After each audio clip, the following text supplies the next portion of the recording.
ॐ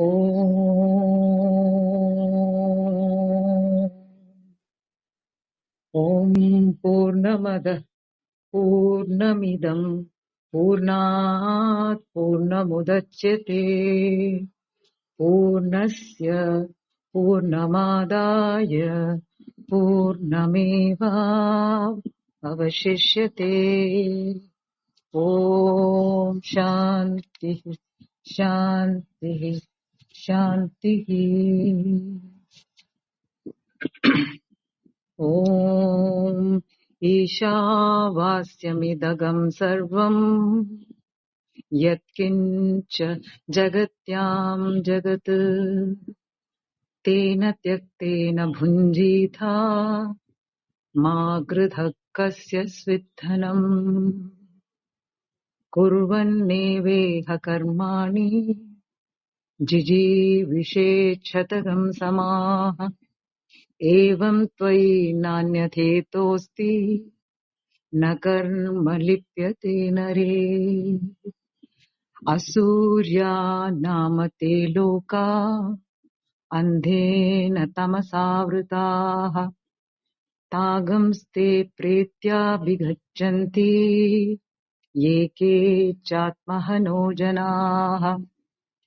अनेजदेकं मनसो जवीयः नैनद्देवा आप्नुवन् पूर्वमर्षत् तद्धावतो अन्यान् अत्येति तिष्ठत् तस्मिन्नपो मातरिश्वा दधाति तदेजति तन्नेजति तद्दूरे तद्वन्तिके तदन्तरस्य सर्वस्य तदु सर्वस्यास्य बाह्यतः यस्तु सर्वाणि भूतानि आत्मन्येवानुपश्यति सर्वभूतेषु चात्मानं ततो न विजुगुप्सते यस्मिन् सर्वाणि भूतानि आत्मैवाभूत्विजानतः तत्र को मोहः कः शोकः एकत्वम् अनुपश्यतः सपर्यगात् शुक्रम् अकायमवृणम् अस्नाविरगम् शुद्धम् अपापविद्धम् कविर्मनीषी परिभूः स्वयंभू यथा तत्यथोत्थान् व्यदधात् शाश्वतीभ्यः समाप्य अन्धन्तमप्रविशन्ति ये अविद्यामुपासते ततो भूय इव ते तमो य उविद्यायागम् रताः अन्यदेवाहुर्विद्यया अन्यदाहुरविद्यया इति शुश्रुमधीराणाम् येनस्तद्विचचक्षिरे विद्याम् च यस्तद्वेदोभयगम् सः अविद्ययाम् मृत्युम् तीर्त्वा विद्ययामृतमश्नुते अन्धन्तमः प्रविशन्ति ये सम्भूतिमुपासते ततो भूय इव ते तमो य सम्भूत्यागुम् रताः अन्यदेवाहुर्सम्भवात् अन्यदाहुरसम्भवात् इति शुश्रुमधीराणाम् येनस्तद्विचचक्षिरे सम्भूतिम् च विनाशम् च यस्तद्वेदोभयगम् सः विनाशेन मृत्युम् तीर्त्वा सम्भूत्यामृतमश्नुते हिरण्मयेन पात्रेण सत्यस्यापिहितम् मुखम् तत्त्वम् पूषन्नपावृणु सत्यधर्माय दृष्टये पूषन् एकर्षे यमः सूर्यः प्राजापत्य व्यूहरश्मीन् समूह तेजो यत्ते रूपम् कल्याणतमम् तत्ते पश्यामि योऽसावसौ पुरुषः सोऽहमस्मि वायुरनिलम् अमृतम् अथेदम् भस्मान्तगम् शरीरम् ॐ क्रतो स्मर कृतगम् स्मर क्रतो स्मर कृतगम् स्मर अग्ने नयसुपताराये अस्मान् विश्वानि देव वयुनानि विद्वान् युयोध्यस्मज्जुहुराणमेनो भूयिष्ठाम् ते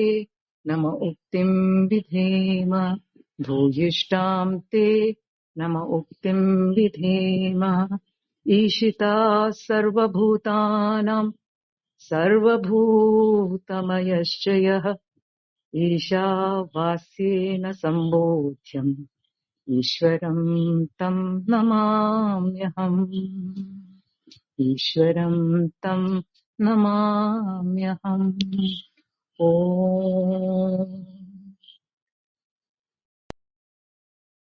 Thank you, Nitya. Thank you, Bindu. So we will start the fourth class today.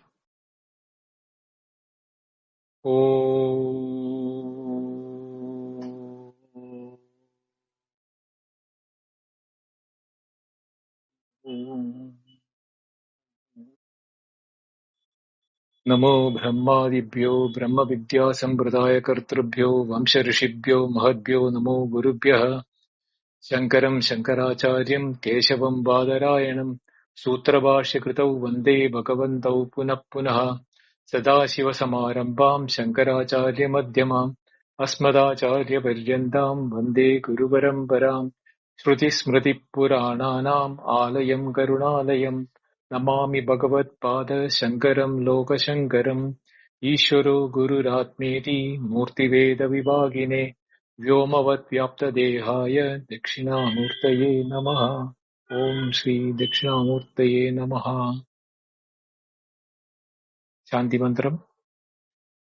ॐ पूर्णमदः पूर्णमिदम् पूर्णात् पूर्णमुदच्यते पूर्णस्य पूर्णमादाय पूर्णमेवावशिष्यते।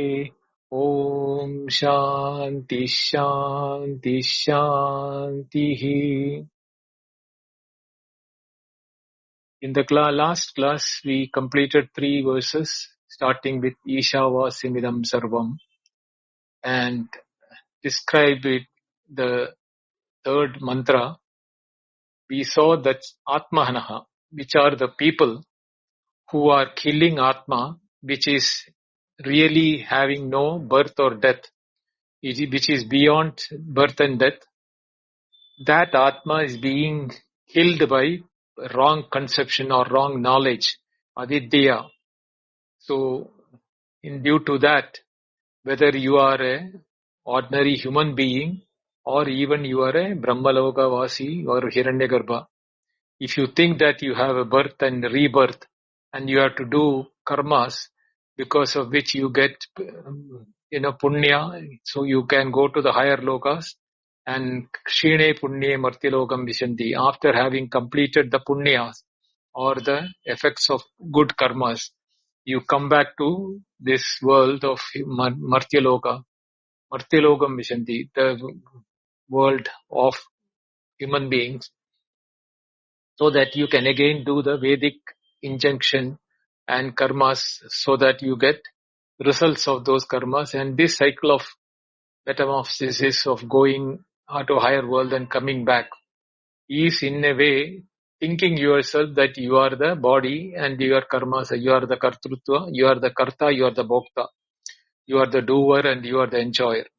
And that is what is making you feel like that you are having birth and rebirth, which indirectly is not giving your true nature of Atma, which is beyond birth and death, now being forced into birth and death by your wrong knowledge or avidya. So Atmahanaha, who are the people who are thinking that we are going back again and again. So Yasya Atmanoho Hananad Advimsaha Samsaranti Tad Viparyena Vidwamso Muchende Ana Atmahanaha Tat Kidrisham is Atma Ityuchate. So avidvamsa, those who have no knowledge, they think that they are the one who are taking birth and again, and they are going into samsaranti. And vidvamsaha, the vipariyena, those who are in the opposite of that, vidvamsa, they are muchyande, they are emancipated from the false notion that they are having birth and death again and again. So, what is this Atma which you are mentioning here as that is being killed and non-killed, etc.? Can you please tell us the nature of this Atma? Is the question for which the next few verses are explaining that. Anejade ekam manaso javiyaha nainaddeva apnuvan purvam arshad taddhavato anyato anyanasti tishtan tasmin apaha matarishwa dadati. Anejat. Now the word anejat is coming from a verbal root ejr company.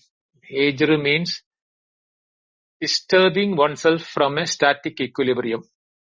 That is what is called ejr, means to kampanam, means to vibrate, or to even vibration in its own, or chalanam or movement. Both can be taken the same meaning. So that what is anejat means na ejat, which doesn't have any sort of motion or any sort of movement within or without outside. So kampanam chalanam swa avastha prachyuti. From one's static equilibrium, any fall from that is called chalanam, otherwise kampanam. Tadvarjitam. So Atma is tadvarjitam. There is no vibration within self or movement with outside it, because there is no movement outside possible. Because why? Tad ekam. That is only one. When it is one, how can it move beyond one? Within itself, it is still thinkable, or we can assume that. But in the case of when it is only one, how can it move outside it? So it is not only that it doesn't have any sort of movement, but it is also one only, eka rupam, sarvada eka rupam ityartha. That is always, it has got only one particular or one status. And ekam, not only because it is sarva bhuteshu, even if you consider all the creation and movement, it is not separate from it. So it is inside everything, or everything is inside it. Whichever way you say it, there is no movement is possible. So that is what the first two words are making. Anejat ekam. Now comes manasaha javiyaha. Javiya means it is faster than. Javiyaha is a yasun pratyaya, which a suffix which is added for superlative. So it is movement faster than possible is considered here. Javiya means. Manasa Javiya means it is faster than the mind. Normally we know the potency of the mind. We have our own experiences that instantaneously you can think about to either sides of the world, whether you are in US or in Australia or Japan or whichever may be the countries you want, it can go within the Bhuloka itself, in the earth itself. Now, even if you want to look at the outer space, whether it is to Saturn or, the Milky Way galaxy or Andromeda or anywhere, the mind can travel in such swiftness, which is not comparable even to the light. We know of the physical material, light is the fastest, but mind is faster than light. So, mind is considered the fastest and known to human beings. But here it says this one which doesn't move is faster than mind. It can be faster than the mind because to mind to reach somewhere and cognize that Atma has to be there. That Chaitanya Swabhava of the Atma has to illumine whichever place mind wants to conceptualize or even reach. So even before the mind reaches, the Atma is there. But how does it compare faster than that? Because of this being present there, it should have reached there faster than the mind. That is a descriptive way of saying. But actually speaking, tad anejat, it doesn't move. Ekam, it is one and it doesn't move. So it is sarvavyapi. It is there even before the mind can reach. So mind is within the purview of the movement or the areas where Atma can reach. Atma is sarvavyapi.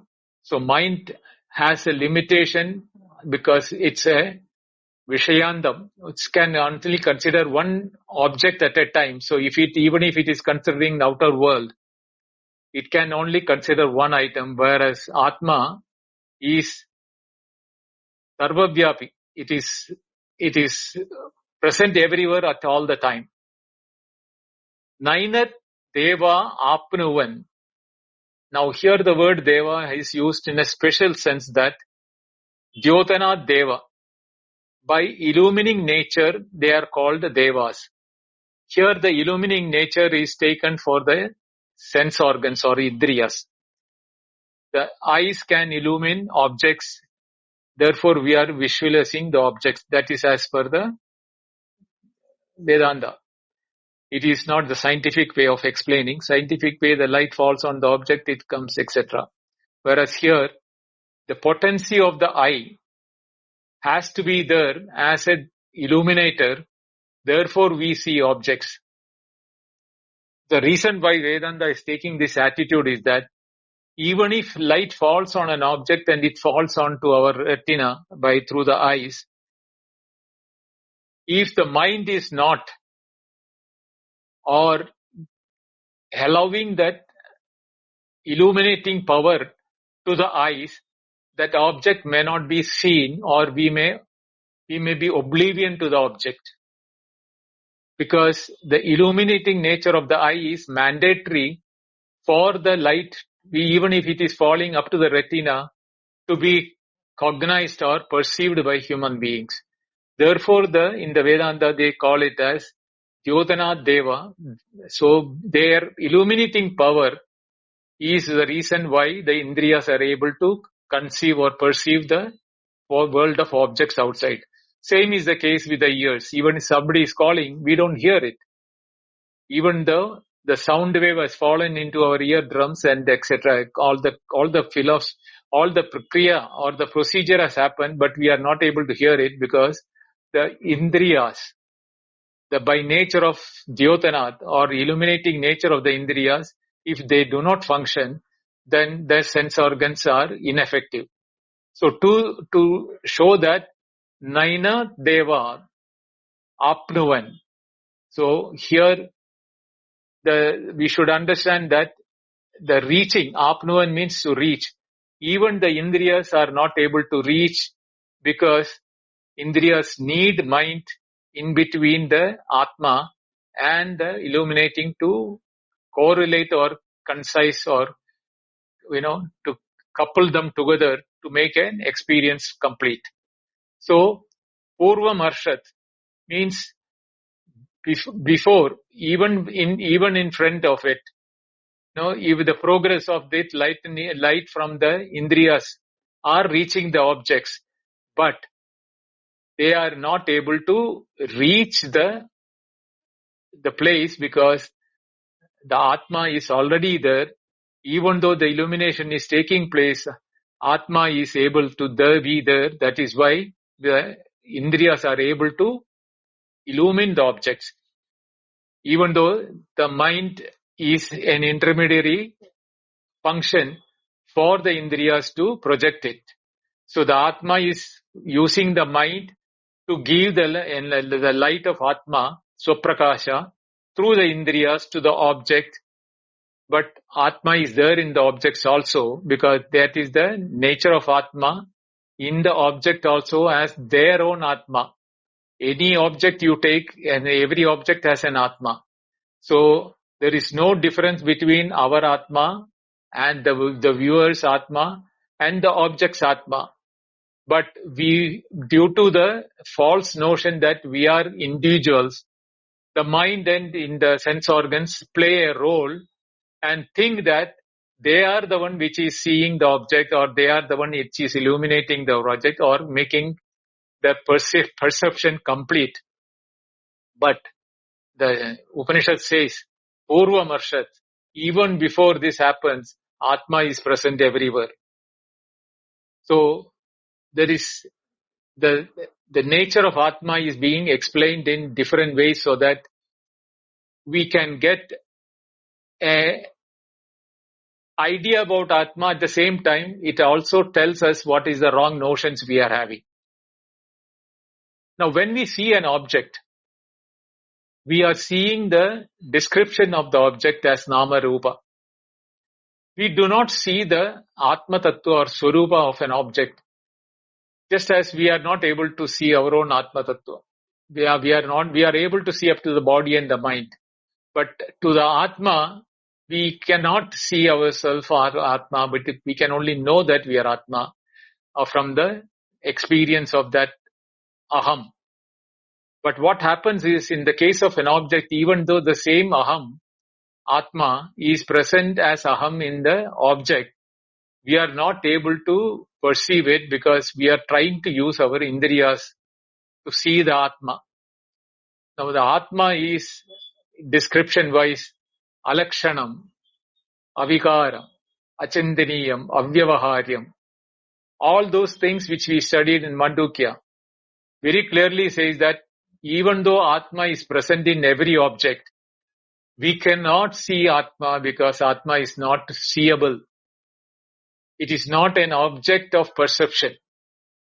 It is the very subject which is making the perception for the subject to complete it. Because the subject is having the Atma, the object is also having the Atma, and the process of completing of the perception of the object is only because both places Atma is present. Therefore, we are able to have the knowledge or the consciousness or awareness of the object. But at the same time, the limitation of the Indriyas or the sense organs or the mind to conceive an object which doesn't have a lakshana or a specific quality or a nature in which it can be perceived is absent, as Atma doesn't have that. So we are not able to see the Atma. Actually, when we are seeing an object, we are seeing both. We are seeing the Atma because of which we come to know that object. We are also seeing the details of the Nama Rupa because they are perceivable with the sense organs. So, Nainat Deva Apnuvan Purvamarshat, though Atma being present there, as already have been there, we are not able to see because it is having no Lakshana or no perceivable qualities or nomenclature with which we can identify them. At the same time, the nature of the Indriyas, which can perceive it, makes it complete only because Atma is present there. Tad davato anyanteteti iti. So, tad dhavat. That means this Atma. Dhavat is as if they are running. Before reaching that, or sense organs reach there, it is taking effort to run and reach the sense organs, the object. No, that is not the case. Anyan atyeti. That is actually speaking, it's already passes beyond them. It is sarvavyapi. So it is an object which is always present everywhere. So we feel that it is already reaching there because we are seeing an object. These are all the wrong conceptions we have. I've got tishtat. It is standing or it is remaining stationary there. Tasmin apaha. Tasmin means in that atma apaha tishtat. Matarishva davati. Here the two vital organs are being considered. Apaha means water. Matarishva is actually speaking, master of life. Actually speaking, it is the Vayu. So we have to consider that both water and Vayu are considered to be present, stationary already in the Atma Tattva. Therefore, what happened is that so Matarishva Matari Antarikshe Chayati Gachati iti. That is the definition of Matarishva. Matari means Antariksham or space. Swayati means Gachati. Where what moves in the Antariksha is Vayu. Apaha means water. Davati is the terminology used for the Vayu or the Apaha. Because you can remember in Muntago, in Kathopanishad as well as in the Taittiriya it also comes. Bishasmat Vadapavate. So this, by fear of the Atma, Vayu or the air is running here and there to keep the life force active. Same is the case with the water, Apaha. So what is it we have to understand is that how does this happen? Acharya says that we have these two conflicting statements, that is, it is stationary, at the same time it is faster than mind. How does these contradictory statements Upanishad is making? Because if it is one and the ekam, how can it have two different aspects of it? So, upadikrita sarvam samsara vikriya anubhuti avivekinam modanam ekameva cha pratideham pratyavavasate. The explanation given by Acharya here is that Acharya means Acharya Shankara. Upadikrita. It is due to the association of instruments like mind. So, when it is on itself, it doesn't have movement or it is present everywhere. But when we take an upadhi or an instrument like mind, the movement of the mind is now considered as a movement, and therefore we say that it is faster than the mind. Because before the mind reaches, the Atma is there. Therefore, the conflict is not actually conflicting. It is because we take the instrument as a reference, then there is movement. If we don't take the instrument, then there is no movement. This is exactly where the Nirguna and Saguna is being also confused by people, by Mudhanam, by those who are dull-headed. They do not understand that Pratideham Pratyavabhasate.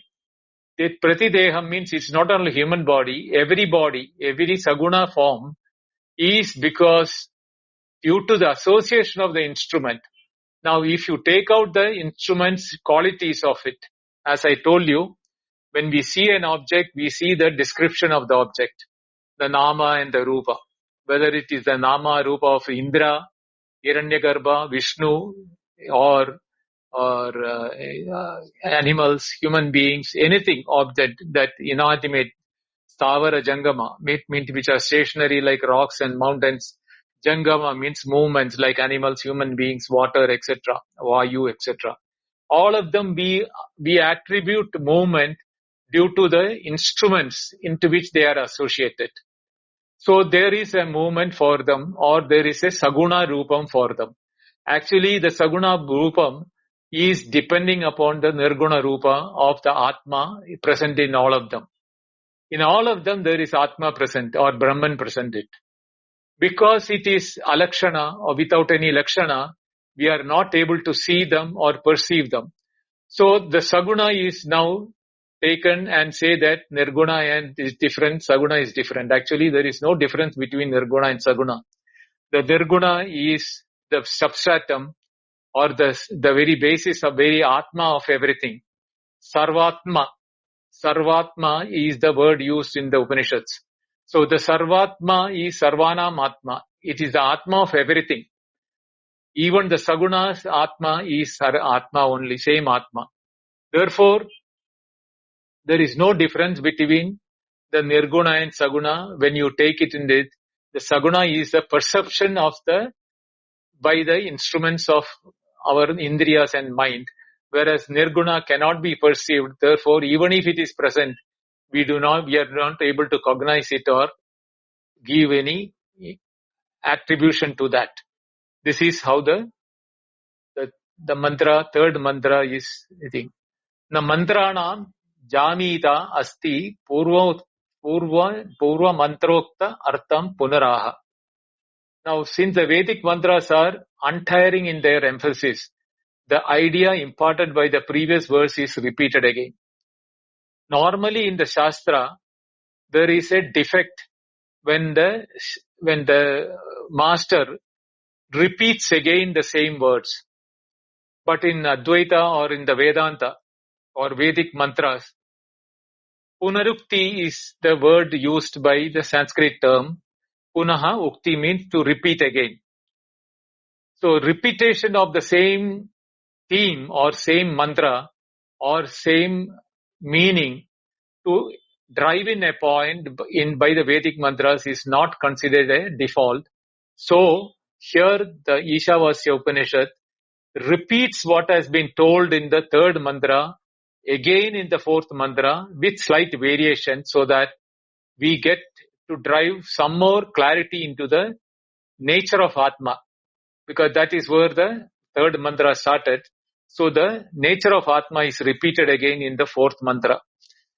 They say that the fourth mantra is Tad ejati, tanna ejati, tad dure, tad u antike, tad antarasya, sarvasya, tad u sarvasya asya bahyata.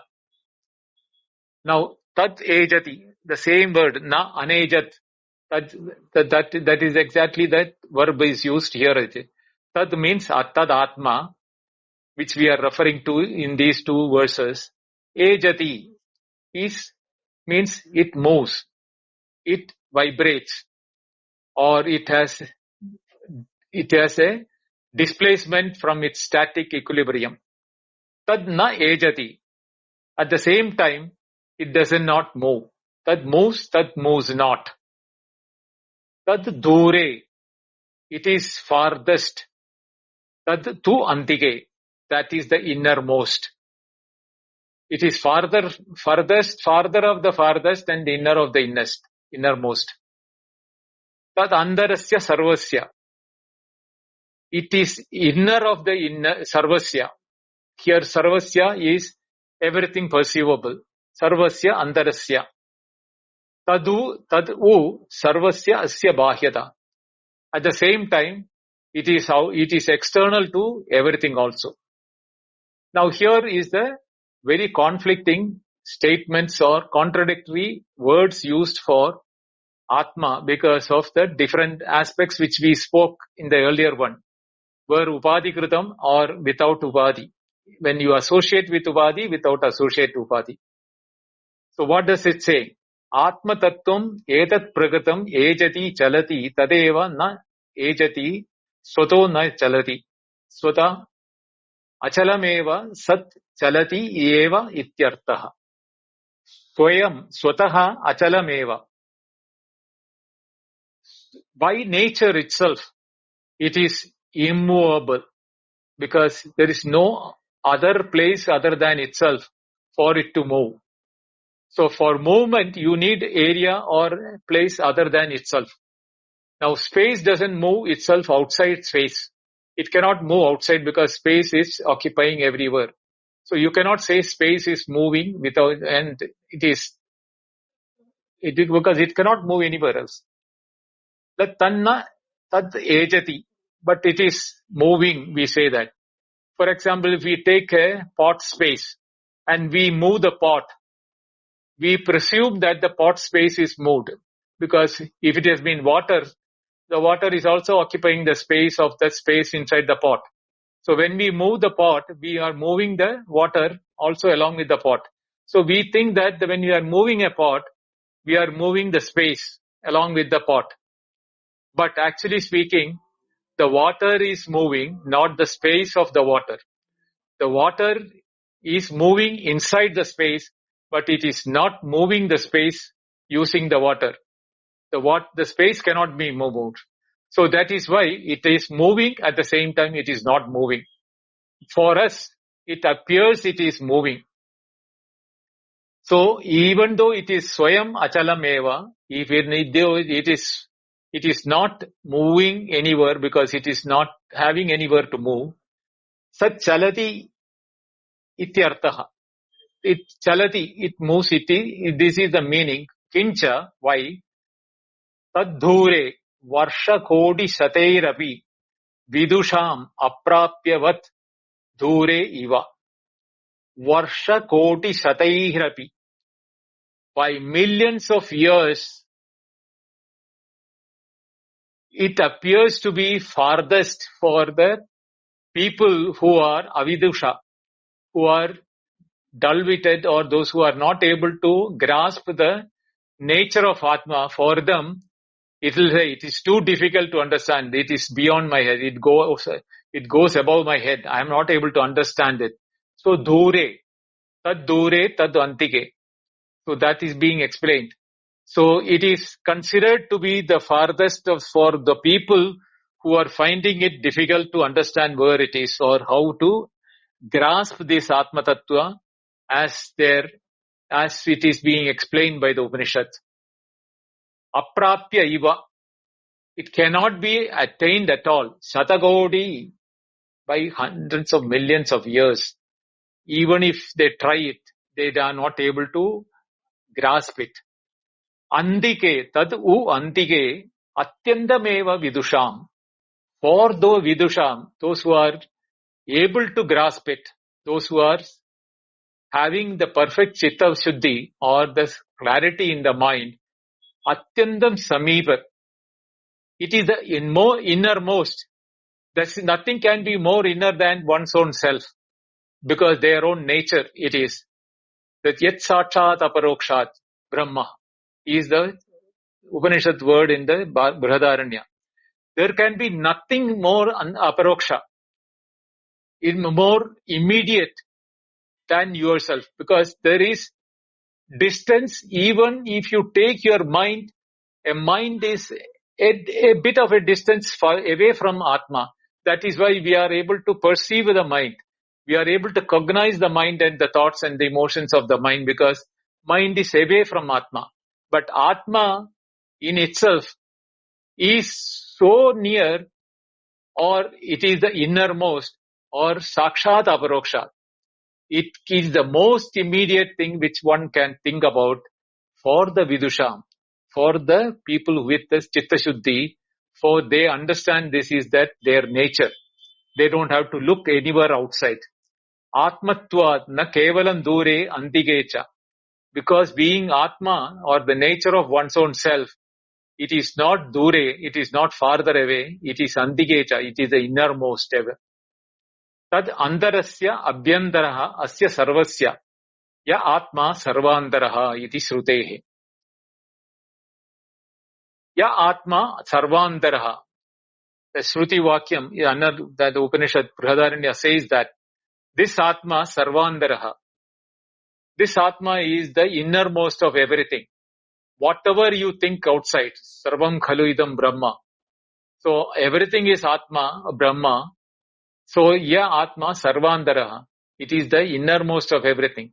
So when we see an object, the object, or when we perceive an object, what we are seeing is the external qualifications like Nama and Rupa. But the innermost Atma is present there, and we are not able to cognize that or perceive that. But it is a Sarvantaraha. There is not an iota of thing or an atom left out in the cosmos or in the world or perceivable world, which is not having Atma. So this Atma is Abhyantaraha Sarvasya.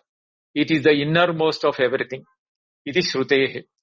Sarvasya Jagataha Nama Rupa Kriyatmakasya Tat U Api Sarvasya Asya Bahyataha.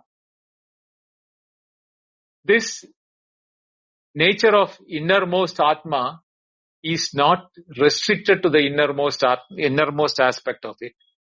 It is Asya Bahyataha. It is engulfing the object also. Because it is engulfing the object, we are able to see the description of the object also. Because the description is present inside the Atma. So the Nama Rupa is being cognized or being known or brought into consciousness or awareness because Atma is present outside also. It is inside, andar, it's asya bahasya bahyataha. It is there outside also.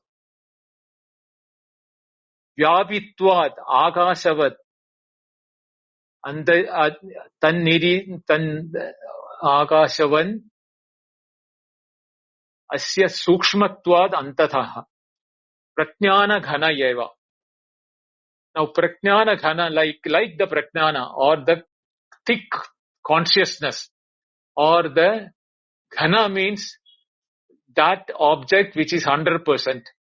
Ayoghana means iron ball which has got nothing but iron, 99.999. No, it is 100%.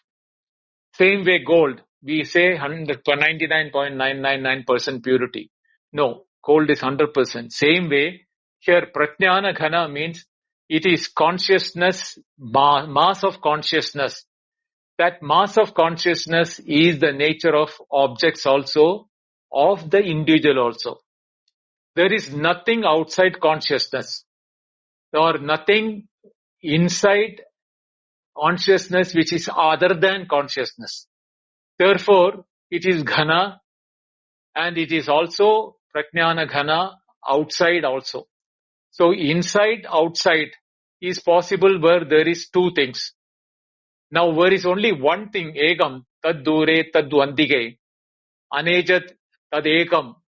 So when it is Ekam, it is an item or it is an vastu which has no other than that itself. So it is 100% consciousness, awareness or the Chit Ghanam or Prajnana Ghanam of the nature of Atma. Now, what is the benefit of this Atma is being described in the coming verses 6 and 7, which we will do it in the next week, Wednesday. So I will stop these two verses today. We have got a description of Atma and how this Atma is beneficial is being described in the 6th and 7th verse, which we will see it in the next week. Om Purnamada Purnamidam Purnat Purnamudachyate Purnasya Purnamadaya Purnameva Vashishyate. Om Shanti Shanti Shanti. Harihi Om. Shri Gurubhyo Namaha. Harihi Om. Thank you. Dhanyavada. Thank you so much, Bindaji, and also Nitya for the chanting at the starting. This is really a great, beautiful series of classes. So now what we're going to do is I've opened the chat. We'll turn on hand raising and would like to keep the questions focused on the class that just occurred or other aspects of the Isha. And just for people to know that there is a more general Q&A on Saturdays and Sundays And those occur where you can bring up any questions you'd like. Those are at 9 p.m. IST on Saturdays and Sundays in the house called Jataveda. So let's see. Yep, hand raising's on. So if people have questions or they'd like to talk to Binduji, just don't be shy. Come on up with any of your thoughts at all. And again, there's a document at the top that Binduji created, pinned in that Dropbox. Anyone can get in it. You can just pass through the page. You don't need to join Dropbox. And there's also a copy of the Upanishad with the commentaries in the chat. And again, thank you, Bindu. Really, really appreciate your being with us. I wanted to just have Bindu and Nitya, even Prasad, come up and speak to the nature of the poetic nature of all of the Upanishads, but like this in particular. Bindu, can you comment on the poetic nature and then why that's relevant, or at least your commentary on this? I think Nitya should be able to do that. Yeah, Nityaji, how do you see this in the sense of, I mean, there's always the chatter about, what's the correct way to interpret this, and can you decipher these ancient texts, and without any context, and how do you see this? How do you see this poetry that seems to be infused within this? Well, humbly speaking, I think it's all scriptures are in verses. Even if you take the Psalms or the hymns of the Bible, or some the mystic Kabbalah, or the Guru Granth Sahib, or the Gita. Actually, they say the Gita was transmitted from Krishna's mind to Arjuna's mind, but it was put in verse later on by Vyasa. I think all our Upanishads are in verse. The mantras and the hymns of the Rig Veda and other Vedas are also in verse. Sometimes the commentaries, Bindu would correct me, the Vartikams are Most of them are in poetic. Most of them are poetic in nature. But I think when you use, I think in this Upanishad, no, Bindu, we have Kavi Manishi, the thinker and the poet, Kavi Krantadarshi, and they use these words to convey a theme, a concept which is beyond the mind. And poetry alone can do it and complete it. Take a Rumi, take a Hafiz, take anybody. They always spoke in verse. And I think that's because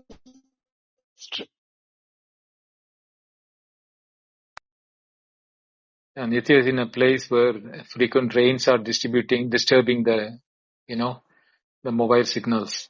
So you may not be audible that clear. I guess let's just go to Mantra 5, and I'm using your guru Chinmayananda's translation, and it's very simple. The Atman moves and it moves not. It is far and it is near. It is within all this and it is also outside of all this. So, I mean, if we use a strict translation, I mean, first of all, you can't do this without a guide, because that is it's a fundamentally confusing statement unless you have the context of the rishis that downloaded these. And I think that it's necessary to understand that culture. It needs to understand who was there, why did they think this way, why did they speak this way, did they see reality as non-dual, were they Advaitins? Or were they dualists? Did they believe that consciousness arose out of matter?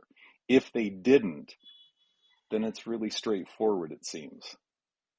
If they were Advaitins, if they saw reality as non-dual, that there was no separation in any part of the reality, then it creates a completely unique and completely different interpretation than some would have. See, Patrick, here we should understand that the poetic approach is the way in which the tradition has been always depending upon, because it is easy to pass on by word of mouth. And remembrance, memory. You may remember songs from your childhood, but you may not be able to remember one paragraph of a book which you have studied, because that is the nature of mind. The rhythm, the body, the mind has a rhythmic nature. So the rhythmic nature for that purpose is used by the rishis, knowing very well that the quality of human mind will be able to retain and reproduce if it is in the verse form. That's why they have been this thing. And in Indian tradition, we have been this poetic way of, or rather than chanting way of remembering things. For example, as a child, I remember we used to chant mathematic tables. Even though they are simple tables in the Excel file today, if you look at it, we used to chant from 1 by 1 is equal to 1 to 20 by 20 is equal to 400. All the numbers are by heart for me. Any moment, the moment you ask any pair, it comes because it in a rhythmic form, it is in our mind. So not only the full digits, we were even told to remember fractions like quarter, half, 1 by 8, 116, 132, 1 by 32. So as a child, we remember this because we were able to chant them and remember them. So the rishis, when they wanted to see that this knowledge is not lost, it is transmitted to the generations coming, they always depended upon the poetic way. It is not only, you will find that has been the tradition before the printing or the textual things came up in all the countries or all the society worldwide. And you will also, as a person, you may remember, as I asked you, you may remember a song from your childhood, but not anything which you read during those days. Thanks, Binduji. Welcome everybody up to the stage. Actually, there should be a few more people than I'm seeing. Good. Hi to see you also, Breck. I just wanted to comment, though, on what you said, Patrick. A couple things, and if you want to comment on this, Binduji. I remember one time when someone else, it might have been Prakash, no, it might have been Jadaveda, I don't remember, but they were saying that Shankara's Bhashyas really had a lot of meter and poetry right in the commentaries themselves, which of course in the English isn't even attempted at. And I think that besides the memorization factor, which occurred in other cultures as well, such as in Greece, things were narrated as these epic poems that could be memorized and passed on. There's also that aspect of listening in a way that isn't overly analytical.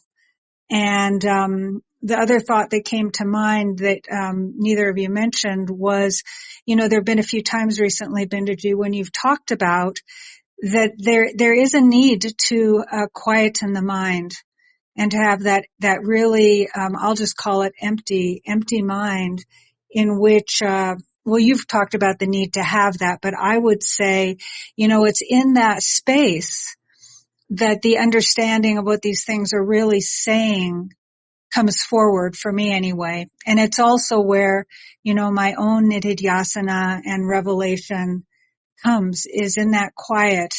If the mind is constantly working to understand, it won't get it. And that's true just with like straight up English literature poetry as well. This is the beauty of poetry, is that it isn't just about it being beautiful. It's that it is a different way of transmitting. And I wonder if you want to say anything, Bindu, about the quiet mind aspect and also about what it's like to read Shankara in the original. And then we'll go to the questions. That is why in this mantra they said, no, it is dure tvantike, means it is farthest for people who are not, mind is not quiet. because they are always, mind is never without an object of cognition. So the mind, if it is always in the object, such a mind is not called quiet mind. Whereas a quiet mind is a mind which have no object at all. It becomes silent. That's such a silent mind. It doesn't need that mind to think about an object because it turns to the source by itself. Because it is also not different from Atma. The mind is not a different object from Atma when it becomes quiet. It is reflecting the Atma 100%. That is why it is able to have the what you call realization or knowledge of Atman. Now, as far as the poetic aspect of Shankara is concerned, I am sure that there are these poetic places where you find Shankara has Adi Shankara tradition, as I would call it as a tradition, has depended upon maintaining that it is always in poetic form, that the transmission is still done. And this was continued even though commentaries were written in the in the prose order. In even commentaries like Sureshwaracharya, when he wrote Vartikam and etc., he resorted that it is in the poetic form, not in a prose order. The Brihadaranya Vartika, which is a commentary to the Shankara Bhashya, which is in a prose order, is in a poetic form. So you can imagine how much Sureshwaracharya felt that even the commentary should be studied and transmitted in the poetic form. So Shankaracharya tradition, as well as the tradition which has been maintained in this Advaita and the Vedantic tradition, we always feel that a poetic, whatever is composed in a poetic form is well appreciated and easily remembered and transmitted further. Yeah, thank you, Bindu. I really appreciate that. Srini, I think you were up here first. Do you want to go ahead? Yeah, thank you, Atmisha. Namaste, Binduji. Namaste. So, I think on this, I think like you nicely mentioned that it is for easy remembrance that it is poetry. I just wanted to comment on the other aspect, right? Like, for example, if we consider Upanishad as Shastra, one of its main criteria would be something like ekavakyata or giving a clear message out or something like that, right? So in the modern usage of poetry, the word poetry, it seems like it is prone to interpretations and free for several interpretations. So how to reconcile these both things? Is it like that? Is it the reason that it can be freely interpreted that is one of the reasons that it is in the poetic form, or like how that the word Shastra and then this poetic format, how do they reconcile? Shasanat trayate iti Shastra. Because by saving you from a dilemma, tasmat shastram pramanam te, karya vivasnanu. That Bhagavad Gita also says that. So Shasana trayate iti Shastra, because Shastra has the capacity to take you out of a dilemma. Now, poetic form, as you said, has a potency to interpretation. But Shastra, if you look at it, it not only gives poetic output as a composition, but it also clarifies in the maximum possible way to avoid loose ends in an explanation. For example, tadejati, tannejati. Now, when these two opposing statement is placed in a Shastra, then your capacity to give free interpretation is zeroed, and you have to explain why it is moving and why it is not moving, because both contradictory statements are said side by side. If you look at this way, even in Bhagavad Gita, you will find that Krishna has contradicted his own statements in the output, but it may appear to be contradicting. But if the interpretation comes, it is not a free interpretation you can do. Your interpretation has to fall that the contradictions are eliminated, because contradiction creates a dilemma. And if a Shastra is to remove a dilemma, it has to remove that dilemma. If dilemma is created in the Shastra itself, so that only one answer comes out of that dilemma, because you have both the answer, both the contradicting statement, and you get the directly into the bullseye the answer. Thank you, Binduji. Thank you very much. Srini, did you have more, or was that good for No, now? I'm good. Let's move on. Yeah. Okay, let's move on. Venkatji? Hari Om, Binduji, thank you for again a nice way of putting this across to us. I have one closure on this. Tasmin apo matarishva dadati. That vital, I take it as a prana or vital air that imparts activity on the upadi, like mind that functions and digestion to whatnot, the movement, etc. So that Matarishwa, he's been brought in here as a Matarishwa, it imparts. Is Matarishwa, that Matarishwa itself is taken as a, either Upadi, or it's a thread that binds, that imparts, that Upadi Kruta. Is that the glue? Where does it belong, number one? Or this thread itself is Hiranyagarbha, which is discounted already as part of that need to be eventually discarded to get to the the nirguna or the true Brahman. How do you connect these, Binduji? If you look at Apaha and Matarishwa, these are two vital requirements for life. The life supporting, dadati, or life is given by water and air. And in the water and air, here you can say that the usage by the Rishi. Now I'm not going by the Shankara Bhashya, but I'm going by what the Upanishad has given. So there you have to take it under that even inside the water or inside the air, what is present, which the life is supported, is because of Atma present in all of them. And that is what is giving the what you call Chetana for the moving Stavara Jangama thing.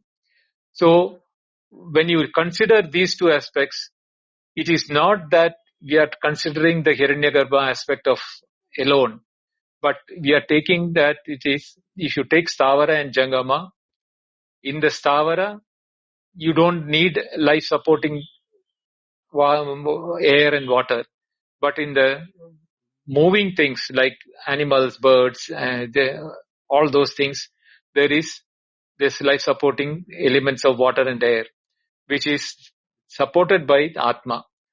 But if you look at it, the Davana Kriya, or the Kriya of movement or running or among the living beings, is also due to the presence of Atma in them, as Chetana or Chaitanya in them. Not only as consciousness, but as a vital air and vital water for giving the movement for the Upadhis. Yes, Binduji, I think this is good. I think this is a good way to dissect it and understand it. That light portion of it, there is a space that explains, wherever you go, it is always there. There's no need to find out. So is the light that illumines the mind. Even the mind goes here and there. The same illumination enable it to recognize everything else. That illumination is also, so the space is the nature of it. Then the light is the nature of it. vital is the nature of it. The list goes on and on and on like this. So, how do you reconcile all of this in a way that finally there is no separation? Is that the way to go? I really find it difficult, Venkat, when you ask, reconciliation of a clear explanation given by Adi Shankara on the mind and the presence of Atma before the mind reaches there. So Brahmaloka also, if the mind want to reach there, Brahmaloka has already been occupied by Atma or Brahma Tattva. That is why in Brahma Tattva everything is present. Even the upadhis are present in the Brahma Tattva or Atma Tattva. Don't difference between Atma Tattva and Brahma Tattva. So when we want to, in the coming 2 verses, which is going for the next week, you will get a clarity because there the Sarvatma Bhava, etc. is being explained. But here for the light aspect is that it is not that light is going there before the mind goes. It is present everywhere. The mind is moving inside the light. That is why mind is able to cognize things. Same way, through the mind and the sense organs, every object is being perceived because the light of Atma Prakasha is present everywhere. The Swaprakashata of Atma is present everywhere, not only in the object but in the instruments of perception also, whether it is the mind or the Indriyas.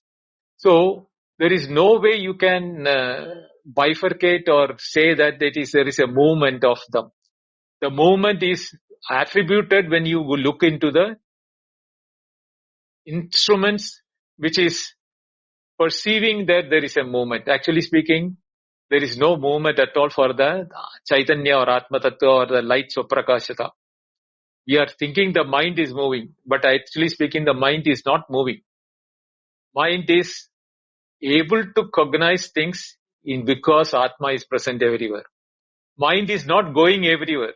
Mind is everywhere already present because it is not different from Atma.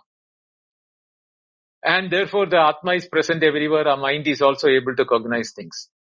But when the mind becomes preoccupied with the perception of objects, like how we perceive the world of objects without the knowledge of Atma, then the Atma is not seen by the mind or the instruments of perception, and therefore the Avidusha, those who are not able to take their details out of the description, they will not be able to see the Atma. That is the way you have to understand that. Yes, Mataji. I think the space is a great way to cognize this. Now the light has been brought in. Since it illuminates, hence mind perceives. That is another other dimension now come up. Then the third dimension is about Matareshwa, Apaha Matareshwa, which is that you explained well, how to separate this, what the water and the air, again supported by Atman, which is very clear. I got it, Binoji. Final one observation I had was there is no prakriya in this whole, not finding any prakriya like in other Upanishads. So this is interesting for me because then we have to depend on the Guru only to get this. Why the prakriyas are not there here? Now the prakriya or the process in which you have to accept is given in the beginning. There's those who want to know what is this Atma, Atmahanaha. That prakriya was decried by the third verse. Though even you are an Indra or a Hiranyagarbha, but if you think you are having birth and rebirth, then you are an Atmahanaha. So you should not be a Atmahanaha is the goal. And for that, you should know when you are doing Atmahanaha, when you think you are going through birth and death again and again. For that, how will you not know Atma as one which is not having birth and death? Because if you know the nature of Atma, then you will know that Atma cannot have a birth and death. That is the prakriya hidden prakriya given in this Upanishad. You cannot say it is in a straight prakriya which is given like other Upanishads are saying, like, meditation or you have to concentrate on this, etc., etc. Here, you have to avoid your being an Atmahanaha, and for that you should know what is Atma, and Atma is now being described in the verses 3, 4, 5, 6, 7. No, 4, 5, 6, 7. You will find the Atma. Once you know Atma, you have to know that you have no birth and death. Because even if you die, where you go, you are going to Atma only. You are not going away from Atma. Your death is not away from Atma. Your birth is from where? From Atma only you are born. You are thinking an instrument and then you are thinking that I am the body. Your birth is now taken place. But the body is also Atma. Where you come from is also Atma. Into where you go also is Atma. So where can you do a Atmahanaha? But if you think that you are going by having birth and death, then you are an Atmahanaha. You are killing Atma. That is the prakriya. Yes, well, got it, Binodji. This is clear now. I got my answers. So thank you, Binodji. Bindu, I just had one point, like when you are explaining about the preoccupied mind and the other one which is equivalent to Brahman or something. So how to understand that? So mind is only when it is not preoccupied, it is equivalent to Brahman, or uh, like can we? Yep. I'll relate to. I got your question. Yeah. See, we are thinking that we want to know Atman, Brahman like an object. And our mind is preoccupied even when we are listening to Upanishadic statements. We are comparing it to the space and things like that. Something similar to the space I should be able to locate. And, pinpoint, this is Atma. That is not possible. Because when the Upanishad says the opposition or the contradictory statement that mentally cognizable is not the nature of Atma. Because nature of mind is to objectify. And Atma is not an object to objectify. Even if you consider it as an object, it is without lakshana so that your mind cannot know. Mind, when it is known that it is without lakshana, the mind should return without making an attempt to cognize it. That is why when we say that the mind should be pristine and, without any thoughts, then only it can know itself. The Atma knowing itself is Atma Anubhava. That yet sakshat aparokshat Atma, or that pratyagatma, that innermost cognizing thing which is possible for this is Atma. But mind will try to objectify it. Therefore, the preoccupation of the mind is a hindrance to know Atma. So when we translate the word mind, generally, like we have that antarendriya, right? In Sanskrit, Vedanta, it is antahkarana. Whereas I think mind sometimes is the manas part of antahkarana is taken to be mind. So if that is the case, the manas can never be Brahman, right? Or can we say something like that? Because I think it's more buddhi kind of aspect of it, right? Yeah. When it is in objectifying mode, it is called buddhi, mana, ahankara, chitta, etc. But when it is amani bhava, when mind, how can mind become no mind? When it doesn't look for objects. The moment we call it as a mind means it is having an object in it, and either it is an inner object or external object, doesn't matter. Mind is now loaded with an object. Therefore, mind becomes mind. The mind becomes no mind when there is no object. So that amani bhava is the state required where the mind is not in any objects and Atma is now, which is reflected through the mind, is not reflecting any object, but reflecting the source itself. This is an example way I'm telling, but don't think that it is a physical thing which you can do by mind and the Atma. It is the self-reflective nature of the Atma that it knows itself. I am. There is no mind at that time. When you say I am, it is Atma knowing itself. We have to use the word Atma knowing itself because there is no other way we can say that, because Atma is a Jnana Swarupa. But the moment we say Atma is knowing itself, we will bring in the mind as an objectifying thing that mind can now know Atma. No, it is not the mind knowing Atma. Where the mind becomes no mind. Why it is no mind? Because there is no object other than Atma, which is, it is perceiving itself. So there the mind and the Atma becomes one and the same. And that is why it is called Amani Bhava. No mind's nature, no mind state of the mind itself. Yeah, I think the word mind only kind of stumps me most of the time because generally, if we say mind is Brahman, it sounds like Namarupa is also Brahman, kind of like in a very... Yeah, ultimately it comes to that. Namarupa is Brahman, objects are Brahman, everything is Sarvam Khalidam Brahma. But mind has got that dirty trick. The moment it objectified, what does it do? It looks at the Namarupa. And Namarupa is sustained in the Atmarupa.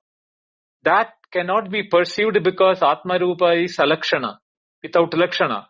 Therefore, mind rejects the Atma Lakshana and goes only for the Namarupa, or the name and the form of the object. And that is the reason why we have the problem of, considering Namarupa as Atman. When I told that Turiya is appearance, I know that so many people scratch their mind here because they are not able to see it from that point of view. Unless you are established in Atma, you cannot see Namarupa as Atma. As long as you are holding to an ego and the mind, Namarupa is object different from Atma. When you know the Atma, Atmaiva Bhut, in the next two verses it will come. Tatra ko moha ko shoka, ekatvam anupashyata. That ekatvam, yatrana anyat pasyati, has to happen. Anyat pasyati is rejected. You don't see anything other than yourself. What you see is not anything other than yourself. The Namarupa is yourself. That is why the problem comes for the mind. Yeah, I think today in the lecture at one point you said that you're always seeing both or something like that. Like the Atman is also, when we are looking at objects also, that Chit, or I think you were referring to Chit probably. So yeah, so I think that I found very nice kind of thing. So in that kind of way, right, because yeah, I don't know. That explanation was nice. I understood. Yeah. Sorry, I'm taking up more time. Yeah, No, it's not at all. It's wonderful. It's just that we're running tight for time. Yeah, sure. No, I understand. I understand. We can do tomorrow. Breck, no problem. Yeah, of course. Breck, welcome up on the stage, please. We've only got maybe 5 minutes left or so, so let's try to get these questions in. Is that right, or are we going about a little over a half hour? Yeah, since Revati and Jay also has come, I may extend it for another 10 minutes. I can extend 10 or 15 minutes. Okay, Breck, go ahead. Yeah, thank you. Namaste, Bindo. Namaste. I hope I'm not objectifying this, because both questions before me are hinting at what I'm trying to resolve in myself. Because could you explain the relationship between Atman and Brahman? Because it appears to me, maybe this is the influence of the Trinity, of the sameness but the difference, and so I've attached that to it and I can't seem to understand it. the relationship between those two with themselves and us with them. I understand what you were saying about the connection to Atman, but is there a difference between Atman and Brahman? I've heard it, they're the same, but it doesn't make sense to me. Thank you. Bindaji, do you want to take this here, or do you want to take it in a general Q&A on Saturday? And it's a very small answer that he will be, I Good. can complete it. I am, my father and myself are one. Some statement is there in the Bible. My father and myself are one. How can that statement happen? He is same as I am Atman, and Brahman is when I am talking about myself as the whole. I don't become a part when I say Atman and Brahman. Atman and Brahman becomes that. I am Atma, Brahma is a statement. This Atma is the Brahman, is a statement in the Upanishad, which says that Atman and Brahman are two names but indicating the same thing. When it is just like the space in the pot and the whole space, which we said that, something similar you have to take that. It is not, the space doesn't get bifurcated or divided by the pot coming into it. So similarly, when we say from the individual point of view, it is Atma, but the same Atma is Brahman only. Is that good, Breck? I won't take any more time. I'll No, have no. another question for this weekend. That's okay.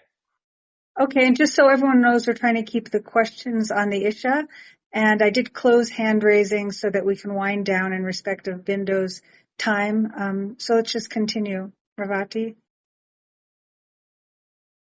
Namaste, Binduji. Namaste, Revati. That sentence, Binduji, mano vyapara vyavahitatvat, abhasam matra. What is abhasa is like a reflection? Abhasa is normally when we say that there is a deflection, yes, you can say that. But here it is not used in that meaning. Here it is used, it is that, it is appearance in the form of it. Suppose if I say, blueness, I am seeing the flower as blue, but it is not actually blue. So it is an abhasa of blue which I am seeing in the flower, is the way in which I say that. So it is not to say that it is the typical meaning of abhasa. In this context where Acharya Shankaracharya is used is to say that it is appearing like a guna, but it is not a guna. It's not related to the mano vyapara, that word. Yeah, mano vyapara is supposed to be looking like a vyapara, but it is not mano vyapara. That is why the abhasa word is used. Where will the mano vyapara happen? If mano has to happen, something outside the vyapara has to happen, no?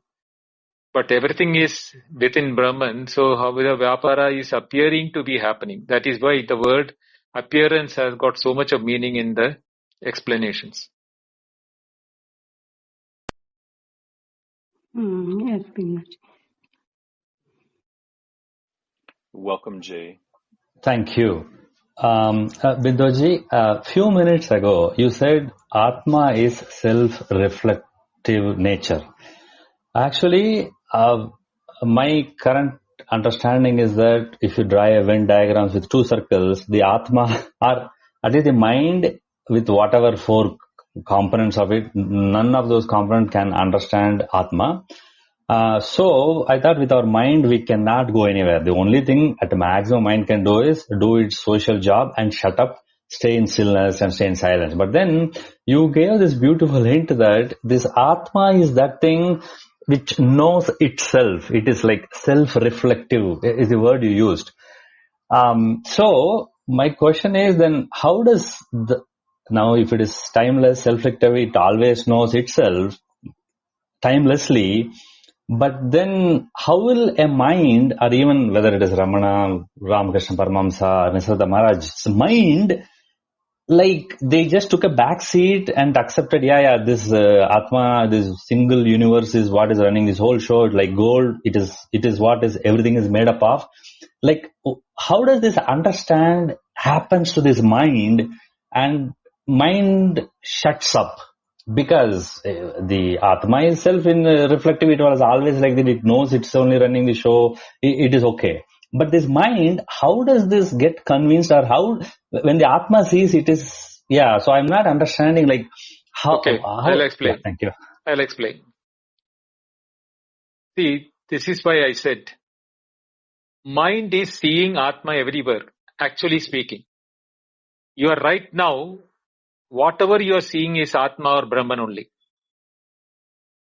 But due to ignorance or the not knowing that we are seeing Atma, Atma is present everywhere. That knowledge is not there in us.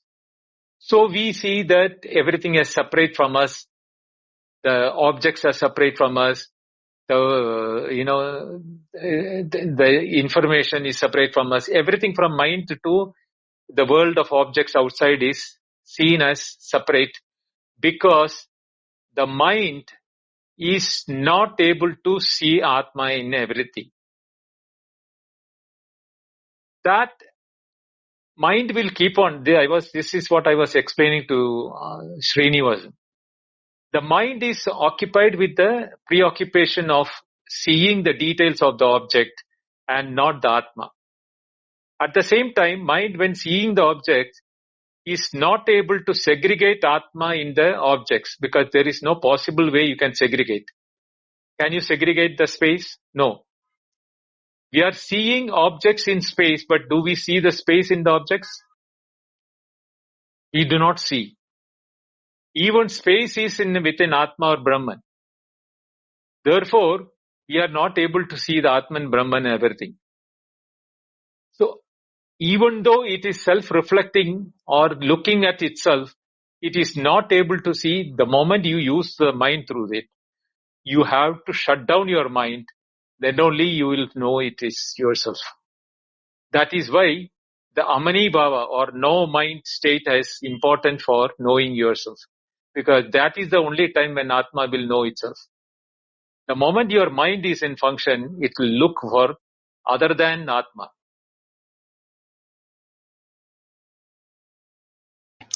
Okay, so just to give an example, it is like the universe is everything, trees and suns and moons and everything, and also by somehow this universe creates these things called lenses to see something else.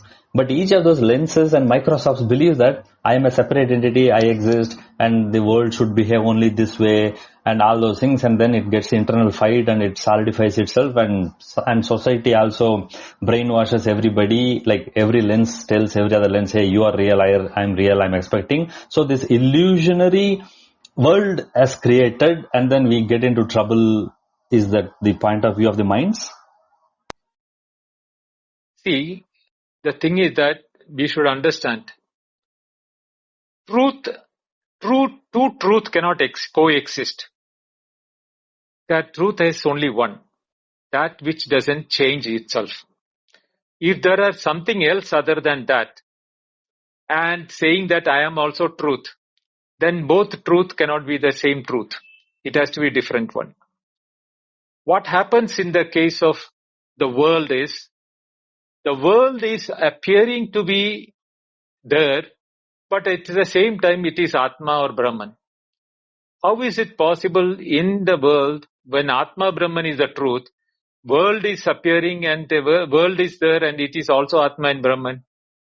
Because the Atma, other than Atma Brahma, which is the world, is that is not truth. That is a dependent reality on the Brahman. A dependent reality can depend on a reality. That doesn't make it separate from reality, because its existence itself is due to reality. So the whole world, the cosmos, universe, Microsoft, whatever name you want to say that, they are all depend upon one thing which is called consciousness or awareness. Only in awareness they can remain it. And that awareness or consciousness is what we call it as Brahman. or Atman. Not the consciousness of awareness which is conceived through the mind. What is conceived through the mind is relative consciousness and mind of the objects and the details and everything. But there is a pristine or true mind or true consciousness which is devoid of the mind and its capability, which is called the substratum or the Atma Tattvam or Brahman. That is where the dependency comes to everything, including the mind. Therefore, the mind depends upon the Atma or Brahman. Thanks, Binduji. Vinod, you can go ahead next. Thanks. Okay, until he comes, I will extend my question, Binduji. My question, so the shadow has to know that it is just a shadow and shut up, and then the reality will shine? Yes, there is no reality for the shadow. The shadow is dependent upon the object. Okay, so mind's job at maximum is not even to know Atma, because that light is always shining. It has to know that I am, the whole of the mind should have been a shadow, and a temporary shadow, that too. That is all. And do your job, whatever role in society you have to play and die. The body will die. The body is also not dying. It is going back to where it came from. There is nothing called death. We are all thinking that death is that. That is what Atmahanaha. You are not doing the killing of, you cannot kill your Atma. Your Atma is present everywhere. So where do you kill the Atma for? You cannot. There is neither birth nor death.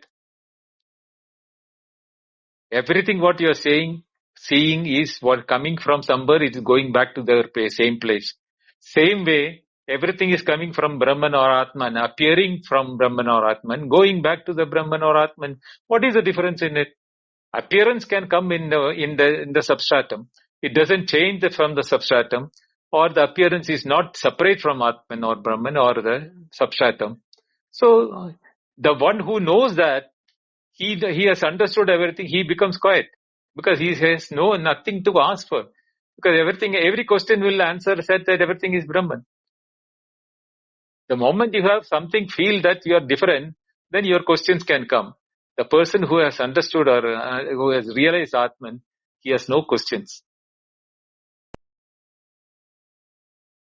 Okay, and also Binduji, actually this makes sense, because in Advaita they say this whole universe is spontaneously created and always here now. It doesn't even know time. But from the mind's point of view, is it not? Is it not? When you wake up from your mind, when you wake up from your sleep, where did the whole world come up for your perception? I mean, okay, from general point of view, what I think at least the common sense says that, yeah, I was sleeping and this other people were living and this earth, this tree was there and everything was there. It did not appear for me only. Okay, no? Let us take your dream. What happened to all the people in the dream when you suddenly started dreaming? Where did they all come from? Okay, individual mind. Yeah, so there is no difference between dream and waking. You are making the difference because you feel that in the waking you cannot. You ask a dreamer, the dreamer will say exactly like I am a waker, like the experience he is having. He has got 100% reality. A tiger will jump upon, he will cry and get up. He will leave the dream and go out. So you have to understand that it is the way in which our mind perceives things. The dream, it perceives in one way. In the waking, it perceives another way. Actually speaking, both are ideally the same. What we are talking now, it is also within Brahman only. The Brahman is talking to Brahman. So we are not able to make out the difference because we are thinking we are the waker. You have to go beyond this one to the Atma to know exactly from where you have to think about it. That is why we use the Sakshi Bhava or the witness. One who sees the waker, one who sees the dreamer, one who knows the deep sleeper. He has to be separate from the three. So Sakshi, then you become the Sakshi and merge the Sakshi into the Atma. Then you know that you are the Atma and the Atma was the Sakshi which is seeing all the three. You have been always the Atma.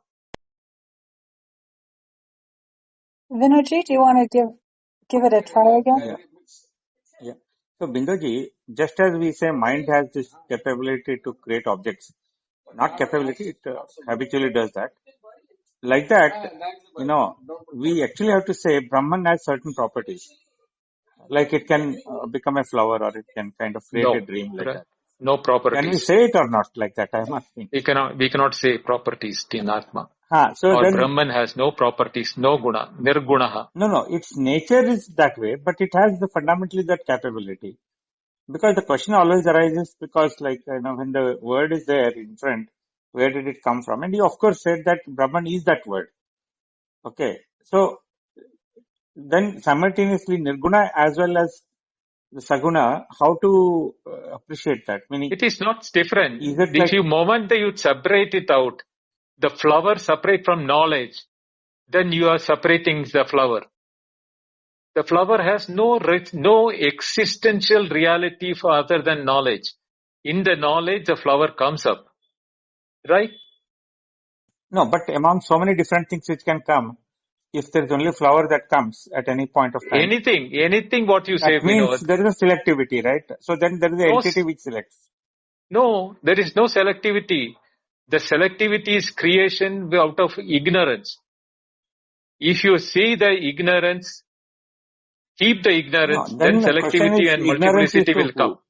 See, I don't want, I normally, my myself object to questions like who is having ignorance because it's coming out of the Ignorance is the person. mind. Ignorance is the person who is seeing multiplicity. No, that's okay. But what we are trying to ask here is that how this reality has come about. Okay, like how we say mind is objectifying the reality, It is not. and therefore when something is not there, it's Your objectified. question have a presumption that it has really come about. My answer is, and my experience is, it has not really come out. It's only appearances. No, appearances only have come about, right? Like dream is, when I'm dreaming, I'm not in this physical reality. When I'm in the physical reality, I'm not sleeping. So these are kind of changing. So there is some sense of, But all the places you are thinking you are there separate as an entity. That is the beginning of the problem. Hari Om. Thank you. Hari Om, everybody.